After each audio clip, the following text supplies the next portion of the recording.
de ma parole qui sort de ma bouche et ne retourne jamais à moi sans avoir accompli ma volonté et exécuté ma volonté et accompli mes desseins. Voilà pourquoi ce soir, le Seigneur veut accomplir sa parole dans la vie d'une personne. Le Seigneur a dit dans sa parole que dans leur détresse, ils ont invoqué le nom de l'Éternel. L'Éternel envoya sa parole et sa parole les a délivrés. Cette même parole les a guéris. Voilà la raison pour laquelle ce soir, si tu te sens préoccupé, si tu te sens inquiet, si tu te sens abattu, le Seigneur va te relever dans le nom de Jésus. Parce que sa parole ne retourne jamais à lui sans avoir accompli sa volonté. Il a dit, je vous enverrai une pluie en son temps et ça sera une pluie de bénédiction. Et ce soir, le ciel est ouvert pour déverser une pluie dans ta vie afin que tu sois arrosé de bénédictions. Afin que toutes les paroles que le Seigneur a faites sur sa vie, sur ta vie, puissent s'accomplir dans le nom de Jésus.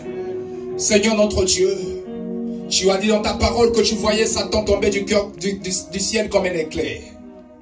Seigneur, merci de nous avoir révélé la chute du diable. Car tu as caché ces choses aux grands et aux intelligents et que tu as révélé à nous qui sommes ses enfants. Voilà la raison pour laquelle, Père éternel, nous sommes venus à toi. Fais-nous grâce ce soir. Au milieu, Père éternel, de ce peuple perverse, mais nous voulons, Père éternel, que nous puissions apprendre ta parole et avoir une portion de ta bénédiction. Parce que tu as dit, Père éternel, tu es le Dieu que tu resteras fidèle à ton alliance que tu as faite sur nous lorsque nous fûmes sortis de l'Égypte. Ne craignez pas, car mon esprit est au milieu de vous. Cher Saint-Esprit de Dieu, nous t'invitons, nous voulons que tu sois notre soutien, notre collaborateur. Parle-nous ce soir et nous voulons entendre ton ainsi dit l'Éternel. Car sans toi, nous ne pouvons rien faire. Illumine notre homme intérieur afin que nous puissions voir d'une manière claire et exacte ta révélation. Car tu as dit un peuple sans révélation est un peuple qui marche sans frein. Seigneur, nous voulons être orientés par toi parce que tu veux nous instruire. Car tu as dit que je t'instruirai, je te conseillerai, je te montrerai la voie que tu dois suivre et j'aurai le regard sur toi. Seigneur, ce soir, nous voulons nous abandonner entièrement à toi. Utilise-nous, corps, âme et esprit. Anime-nous par ton esprit, que tous nous puissions être animés par le seul esprit, afin que nous puissions avoir une même vision, la vision de cette église, pour que nous puissions accomplir, Seigneur, notre destinée. Seigneur, nous te bénissons, te rendons grâce. Tout ce qui, Père éternel, qui amène la distraction, tout ce qui amène l'incrédulité dans nos cœurs, au travers des circonstances et des événements, Seigneur, sois ôté de nous dans le nom de Jésus.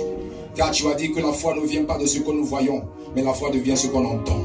Même si le monde voit le corona, même si le monde voit, Père éternel, l'épidémie, la crise sanitaire, même si le monde voit le confinement, même si le monde voit, Père éternel, le couvre-feu, mais nous voyons en toi, Père éternel, la vie.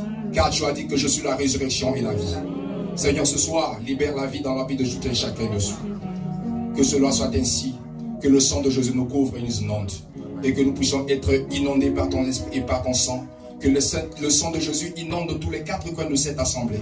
Pour que ton sang, Père éternel, puisse nous laver de corps, âme et esprit. C'est par ton nom que nous avons ainsi prié. Nous disons gloire.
Amen.